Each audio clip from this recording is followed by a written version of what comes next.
Hi class, today we're talking about equivalent trigonometric ratios.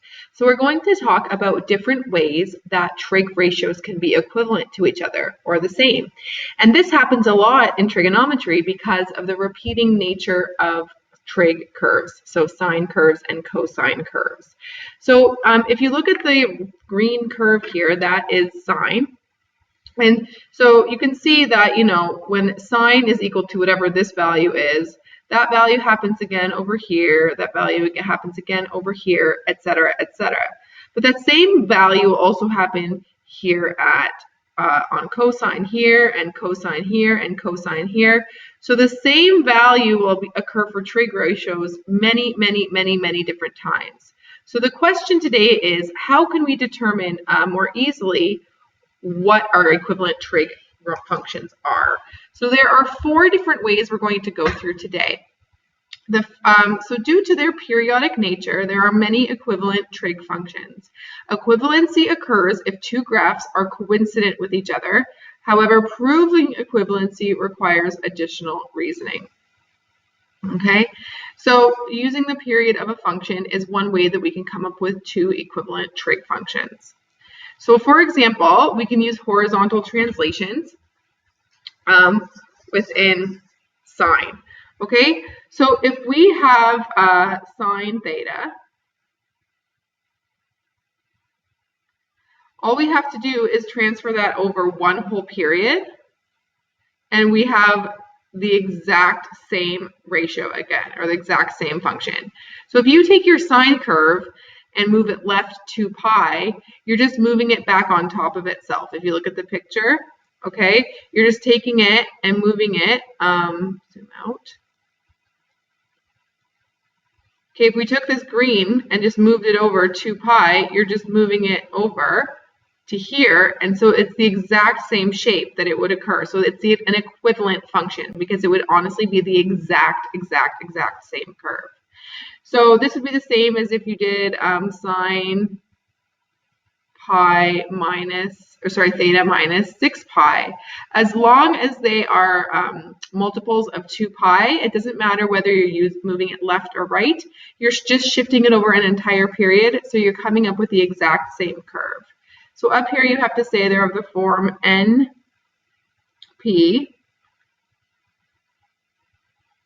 Okay, that has to be the horizontal translation, where n is in the set of all integers, and p is equal to a period, the period of the function.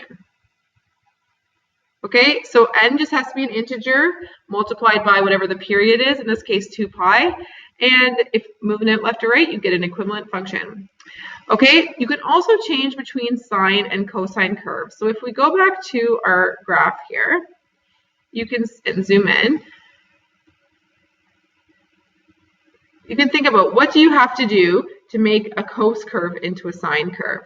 Well, you would just have to take this red curve and shift it so that the maximum is here, which we know is 1/4 of a period, so that occurs at pi over 2. So again, to get the red to be right exactly on top of the green, we would just need to shift it to the right 1/4 period, which is pi over 2. So therefore, if we have sine theta, this is equivalent to if we had cos and we shifted it to the right 1/4 period, so pi over 2. Okay, we could also shift it 1/4 period plus an entire period, so like cos theta minus 5 pi over 2. So in that case, I shifted it over pi over 2, and then a whole nother 2 pi, it would still be equivalent. So these translations just have to be of the form pi over 2 plus n times 2 pi, where n is an integer. Okay, so you're shifting it over the 1/4 period and then plus any amounts of periods you want. So that's the first concept there, just using the period of a function. Now we get into odd and even functions. Okay, if you remember an even function, that is f at x is equal to f at negative x. That's what the definition of an even function is. So cos is even because a reflection on the y-axis results in the same function. So it has symmetry across the y-axis. So that means that cos x is equal to cos of negative x. So there's an example of using the fact that it's even to come up with two equivalent functions. Another way to think about this is that if you reflected cos on the y-axis, which is what that negative means, you would have the exact same curve as if you just had cos x. Now sine and tan are odd because they have rotational symmetry. So that means that a reflection on the y-axis or a reflection on the x-axis have the same result. So if you reflect on both the y and the x, then you have an equivalent expression. So for example, if I have sine of x, that's the same as if I took my sine and flipped it up and down and flipped it left and right. Okay, so if I do both reflections, I get back to my original. Okay, and that's true with tan as well.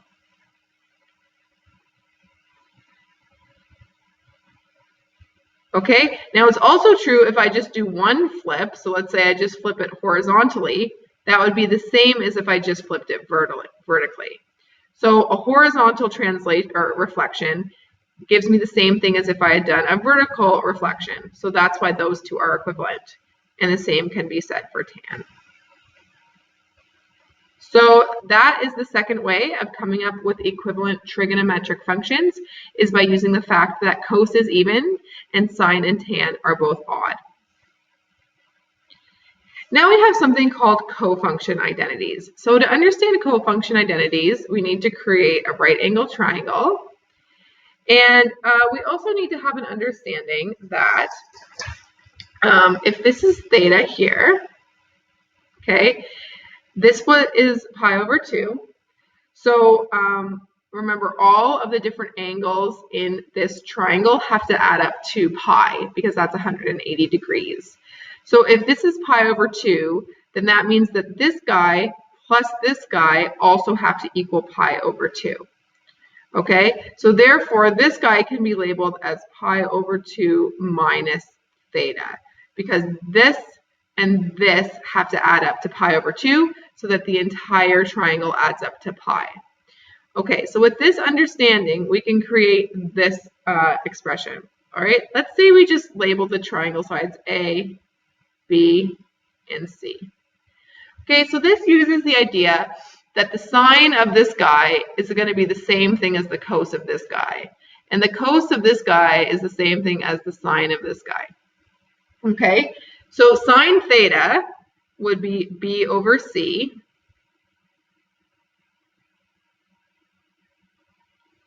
Okay, but cos of pi over 2 minus theta would also be B over C. So those two are equivalent functions.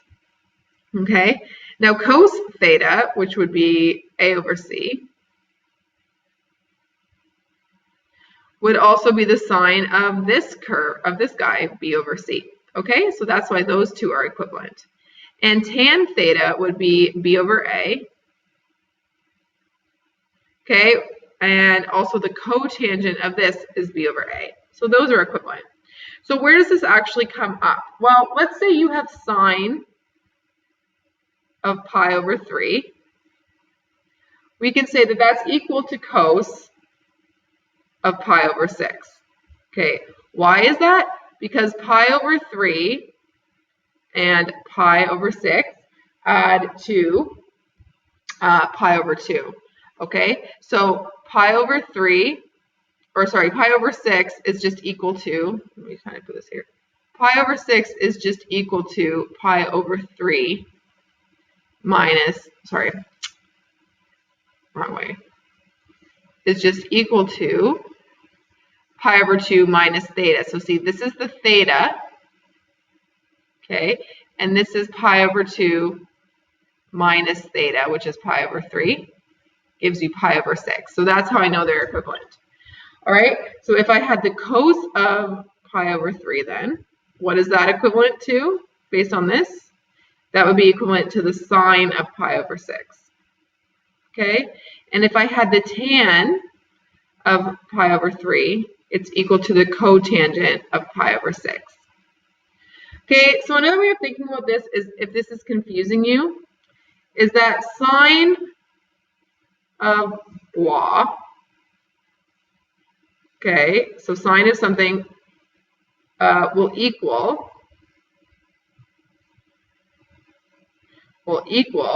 the cos of another blah, so I'm putting it a different color, so those are two different blahs, if this first blah plus the second blah equals pi over 2. Okay, so if sine of something equals cos of another thing, if those two things add up to pi over 2, because they would be angles that would make up a perfect right triangle. So if two angles add up to pi over 2, that means that those can be two angles in a right triangle, where the third is just the 90-degree angle. And so that means that they fit within this co-function identity world. Okay, now another way of thinking about this is looking at the graph. So one can also reason that the y value of sine of pi over 3 equals the y value of cos pi over 6 based on this graph. So let's say we have sine. Okay, so here's pi over 2, and here's pi. So here's pi over 6, pi over 3, 2 pi over 3, 5 pi over 6. Okay, so I just broke it up into sixths and put it into lowest terms. So my sine curve starts here at pi over 2, it reaches the maximum, and at pi it's back here, so it would go like this. Okay, and my cos curve starts at a maximum, and then reaches at the axis, and then it becomes a minimum, so it goes like this. Kind of. So you can see that the sine of pi over, the sine of pi over 3, which is here, and the cos of pi over 6, if you drew it perfect, are at the same height. They give the same y value. So that's another way of understanding why this is true, is if you look at the curve, the sine of pi over 3 is at the same height as the cos of pi over 6. And that can be true for any of the co-function identities. Okay, we have one last way of coming up with equivalent trig expressions or functions, and that is using the concept of principal and related acute angles. So try not to over confuse this. Basically, this is just saying what I'm about to show you here is that if two angles share the same related acute angle, then you can make equivalent expressions about it, just using positives or negatives. So like if you have an angle that you know is in this quadrant, and you have an angle that you know is in this quadrant that share the same related acute angle, then you can say the sine of this is equal to the negative sine of this. That's all I'm going to go through with these three circles and show you. Okay, is that if two angles share the same related acute angle, then you can come up with equivalent functions for them. So here, we can label this theta. So graph this already, so you already have the circle, but put a line through here where this angle here is theta, and this angle here is theta. And you can see this is a straight line, so from here to here, just from there to there, is pi. Okay, so that's pi. So therefore, the whole thing is pi plus theta. Okay, so this larger angle is pi plus theta, and this smaller angle is theta. So in this case, theta is the related acute angle, really. Okay, so now we can say that the sine of pi plus theta is equal to whatever sine theta is, but you just have to make it negative because sine is negative in that quadrant. So the sine of this guy is the same as the sine of this guy. He's just going to be negative. So the cos of pi plus theta, okay, if cos is positive here, cos is negative here. So it's the negative cos of whatever the cos of theta was. But tan is positive in both quadrants, so these are actually just equivalent relationships. Okay, so what about here? Okay, here we have quadrant 1 and quadrant 2. So this is theta. This is theta, so they have the same related acute angle. And so in this case, this larger angle here is pi minus theta. Okay? So we can think about here that if you have the sine of pi minus theta, how does it relate to the sine of theta? Well, they're both positive, so they're just the exact same thing. All right? The cos of pi minus theta, how does that relate to the cos of theta? Well, this one would be positive and this one would be negative based on the cast rule. So again, that's negative cos theta. And if we think of the tan of pi minus theta, this would be positive, this would be negative, so you have to make it negative. Okay, I encourage you to try pausing the video and doing this last one on your own, comparing quadrant 1 and quadrant 4. So this is theta here, and this is theta here. So from here all the way to here is 2 pi minus theta. So what are our conclusions? So the sine of 2 pi minus theta is equal to negative sine theta. Okay, because if whatever the sine is here, it'll just be the negative version down here because they share the same related acute angle. Okay, the cos of 2 pi minus theta, though, they will both be positive because cos is positive in that quadrant, but tan, one will be positive and one will be negative. Make sure it's negative tan theta. Okay, so those are the 4 different ways that we can show equivalency. So when you're coming up to the homework and to the questions, you have to think, which type of equivalency can I use, or which type of equivalency are they using? So I'm really hoping that the whole flipped classroom, doing these questions in class, will really help clarify these things, because we've gone over the major concepts, but it's applying them that will be challenging. So we just got to make sure that you understand this video to the best of your ability, so you're able to come and work together and work with me on this. So this is an example that's actually from your textbook. This is actually on page 393, but I wanted to go through it with you. So you're given this diagram, so make sure you actually fill in everything that's black. That's what you're actually given. If you go to page 393, 6b, you'll see this is everything that you're given. So how can you prove that cos of pi over 2 plus theta is equal to the negative sine theta? So we're actually going to use our x and y values to help with this, okay? So first we have to realize that these are just similar triangles. These are the exact same triangles actually, because if this has a right angle and this is theta, and this has a right angle and this is theta, then the size of this guy and the size of this guy have to be the same. Okay, so they have to be the same triangle. So we could label this coordinate here x, y, okay? Because we'll call this length x and this length y. So then what's going on over here? Well, in this part, because the triangle is flipped on its side, how long is this in comparison to this? It's not x long, because that x side is over here. This distance here is equivalent to how long this distance is here. So our x value is actually going to be negative y. Negative because it's in the negative direction, and y because it's as long as this y is over here. So then our y value is going to be x, because this is the same length as x is over here, and it's going in the positive direction. So that's this coordinate there. So we're going to kind of use that. So if you look over here at sine theta, we're trying to find negative sine theta. So I'm going to say, how can we represent sine theta? So sine theta is equal to y. Okay, because we have y over r. It doesn't matter what r is, we can just assume that it's 1. So that means that negative sine theta is also just equal to negative y.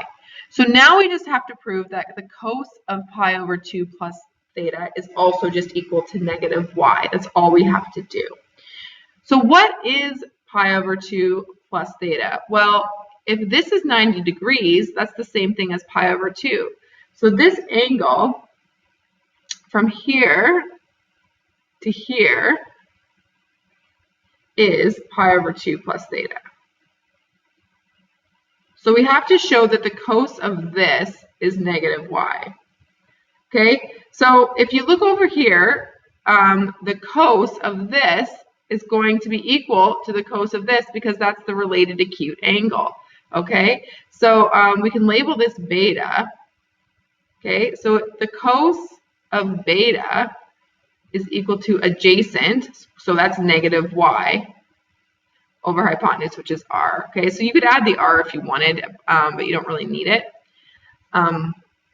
So those two are equivalent, and we know that cos of pi over 2 plus theta is equal to the cos of beta because it's in the quadrant where they're both positive, and so that means that it's equal to minus y, and therefore we can conclude that cos of pi over 2 plus theta equals minus sine theta, since they're both equivalent to negative y. So there you go. All right, I have some practice questions for you to try to kind of get your mind around what you're being asked to do here. So in this first one, they want you to state equivalent trig ratios using cofunction identities. So think about it. Your two things, you have to have a cos version, a cos of something, plus a sine of something, and those two somethings have to add to pi over 2. Okay, so try that out. So cos of pi over 16 is going to be equal to sine of something that when you add pi over 16 and that something together, it will equal pi over 2. Okay, so try that. Okay, now for number 2, for each of the following, write an expression that is equivalent to each using the related acute angle. So first you need to find beta, and then just come up with, now is tan of 3 pi over 4 equal to the tan of beta, or is it equal to the negative version? That's what you need to figure out for those two. Okay, write a sine function and a cosine function equivalent to this. Okay, you can just change the period. That's from example 1, or the first type of changing. And are these two equivalent? Justify. So that's a negative sign there.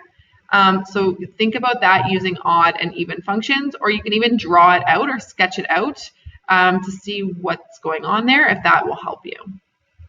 Okay, given that sine pi over 5 is this decimal, use an equivalent trig expression to evaluate cos of 7 over pi. So what I want you to notice here is that these are cofunction identities. Okay, so I'm going to leave you with thinking about that you need to use cofunction identities for number 5, and see if you guys can figure out what you can do there. So I know that there's a lot in this video. I hope that you guys were able to follow it. Please write down any questions that you have. I want to be able to make sure we use the best our time in the best way possible in class. And thanks for watching. Hope you learned lots.